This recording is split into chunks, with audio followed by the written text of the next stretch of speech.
Hi everyone, I'm Nigel from Prioirty, and today we've got with us Brad Olsen from Infometrics. Particularly timely to have a chat with Brad. Infometrics released its quarterly economic report last week, and that's a good time to get an update from Brad in terms of what the key economic drivers across Aotearoa, but also the Western Bay of Plenty.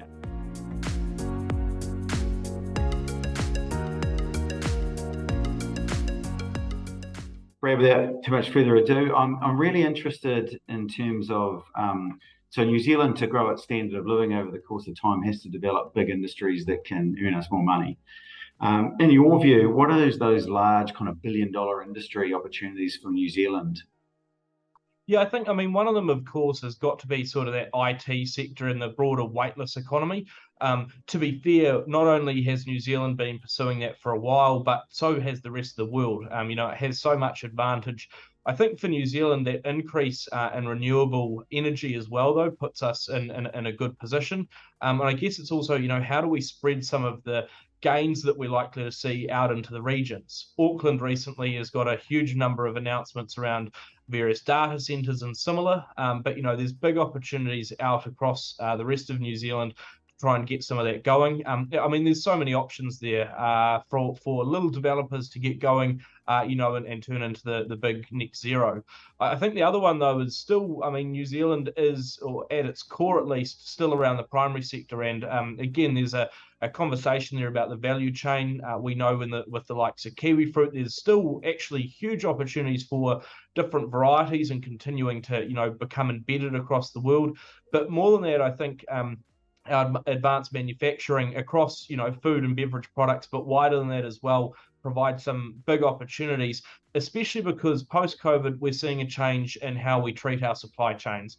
We're looking to secure a lot more here domestically. We're also looking at sort of how do we both have enough warehousing space so that we can bring in more kit, but also that we can manufacture a lot more here domestically with different factories. So I still think that advanced manufacturing has a big option, as well as that sort of more weightless exports market across IT.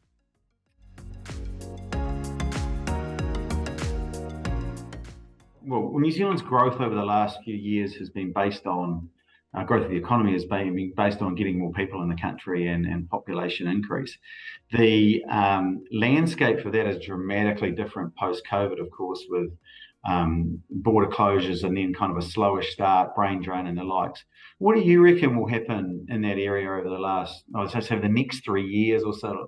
Do you think we'll be badly affected by the brain drain, or what's your It's a great question because, it has such an immediate impact on businesses where, we're hearing from people at the moment, not only can they not grow, they can barely complete some of the orders that they've currently got on the books because they're struggling, sometimes to find the right workforce. So that brain drain is a huge challenge. I think the perspective as well that we have to keep in mind is that we always sort of have a brain drain. There's always people leaving. It's just at the moment we don't have the normal brain gain that we've become accustomed to since about 2015.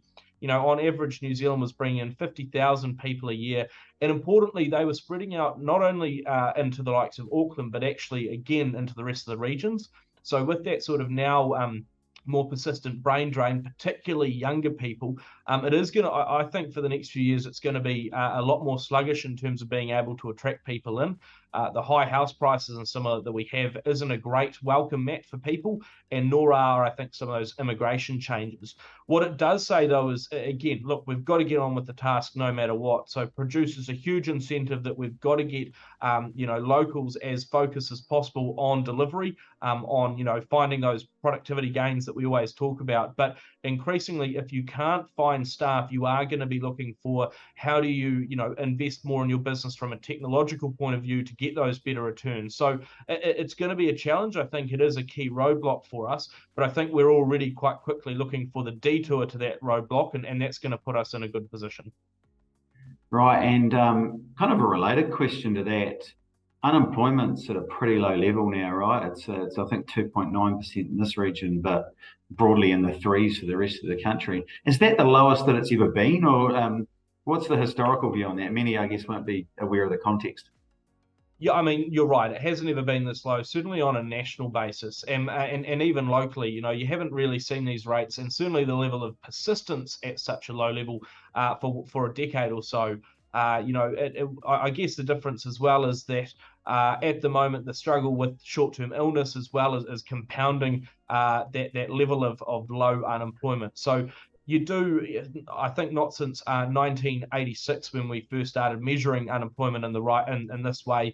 Have we seen this low of an unemployment rate across the country? Some regional areas sort of have popped to the lows that they're currently sitting at sort of just before the global financial crisis. But I think, again, not in the last decade have we seen this sort of pressure. And what gets us is that at the moment there's a feeling that there's just not any spare capacity in the labour market because of how low the unemployment rate is. Businesses are reporting not only the greatest difficulty finding workers since the 1970s, but also the highest levels of job poaching and similar. So, you know, the fact that we're still seeing jobs growth, particularly again in Western Bay and Tauranga generally, is important, and it shows that there's still people to be able to be brought in. But at the same time, you do feel, and we see in the numbers in recent times, that jobs growth has slowed just because it's really difficult to find that additional talent at the moment.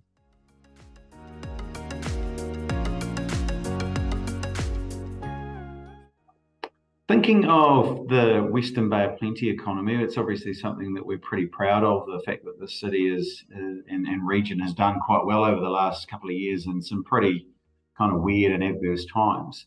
What do you think of when you look at this? I mean, you look at all the economies around New Zealand and further afield.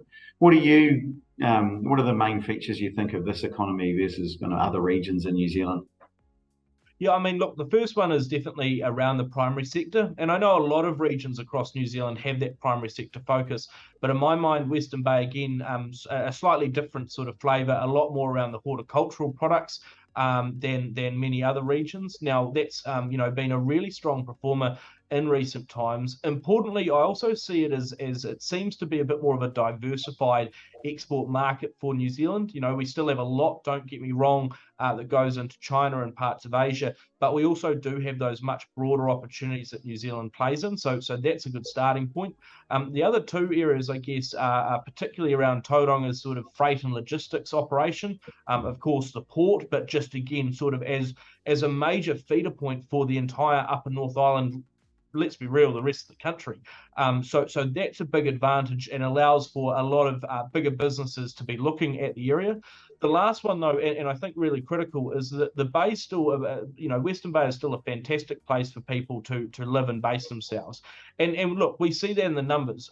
Tauranga City was one of the only cities across New Zealand in 2021 that didn't have a net fall in New Zealanders. Regional migration was positive in Western Bay rather than negative. And I think that's important because we saw net outflows across all of the others. You know, Auckland, Hamilton, Palmy, Wellington, Christchurch, Dunedin, all of those were in a much softer position. So people are still wanting to come live, work and play in Western Bay of Plenty. And I think that's a real advantage, that if you're able to attract people, that gives you a big advantage when it comes to increasing business opportunity. Right, and so what drives that net outflow? Is that people in an economy where you can work from home or deciding they'll move out of a city and move somewhere else? That's definitely a big part of it. I mean, the likes of your housing markets also have a key influence. People have been sort of wanting to get out a little bit from the cities, given that there has been that affordability gap. And getting out of the cities and avoiding, those high house prices right in your metro areas has been a lot easier in the last few years because of, like you say, working from home options, but also because I genuinely think, talking to people across the country, what they're focused on has shifted quite considerably. They're not quite as focused on 9-to-5 work life. They're thinking of the wider opportunities. They're thinking of can they go into the bush and the mountains nearby? Can they go to the beach and similar? What are the local education opportunities, as well as that sort of working from home vibe. Importantly, and I think critical actually for Western Bay of Plenty, is that you've also got that strong connection still to a number of key markets and sort of key parts of New Zealand without having to be in them. You can access Auckland and Hamilton very easily without having to always live the stress that comes with those areas. So I think for Western Bay of Plenty, it's a really comfortable sort of balance between being amongst it enough, but also not having all of the challenges that often the major big cities sort of come with. So it is that Goldilocks zone.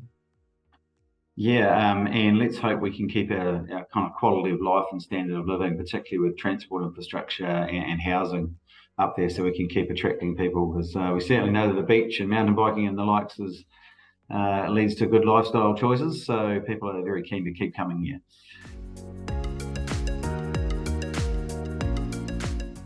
The Port of Tauranga you mentioned before, and that's something that we've seen, I guess, strike a little bit of trouble lately in terms of they need to extend their berth. There's a little bit of pushback around that and some delay particularly.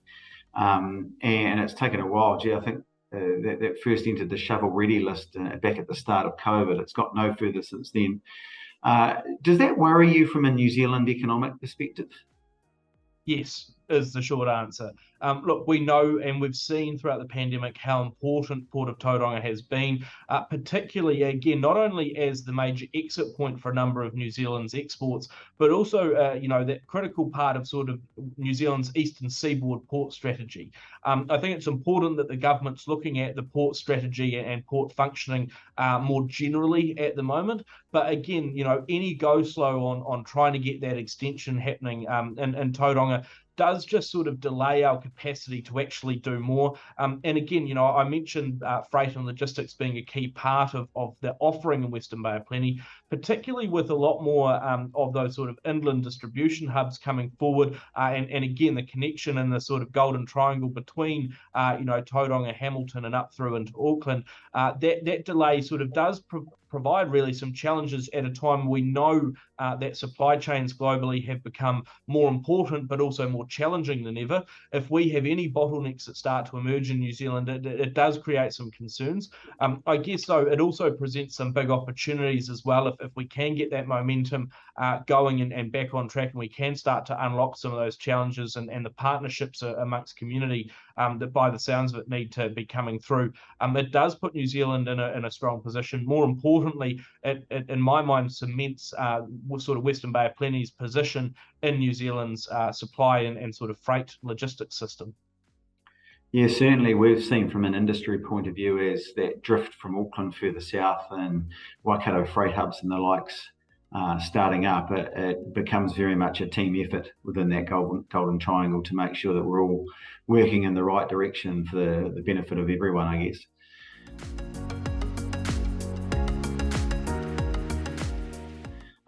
Look, switching it up a bit, Brad, you're a popular man, you're on TV all the time and people like your opinion. In a little bit of a lighter way, look, if you were to become Prime Minister of New Zealand right now, I don't know how that would happen, but let's just say it did. What would your top 3 priorities be? First one would probably be around education. We've got to be taking some longer term ideas forward when it comes to the needs that we're going to have as an economy moving forward. And at the moment, I'm really challenged when I talk to people about the number of kids that are truant each day, but also, the fact that we're having kids that are leaving school without, adequate math skills and similar. If we want New Zealanders to be working smarter, not harder, we need to really get on top of that education system sort of stuff early. So that'll be a major priority. I'll be quite keen to really, dig in a bit more into our more general sort of skills and training stuff. We look at the moment at the likes of more people into apprenticeships, which is fantastic across the country. But as well as that, how do we make sure that we have an immigration system that works, that provides us with the talent that we need in the short term, so we can, bridge the current gap that we're challenged with, but also in 3 to 5 years' time, people actually have the right skills to get into those jobs, that we're well connected with industry, that we're, not only able to lift productivity, but we're also lifting people's wages. And the third one is, look, just being quite clear about the level of investment we need in infrastructure. You mentioned transport before, and look, that's critical for not only Tauranga, but I think the entire region. Just that connection is not only critical now, but will continue to be so, both from people's personal lives, but also, again, freight and logistics and everything else.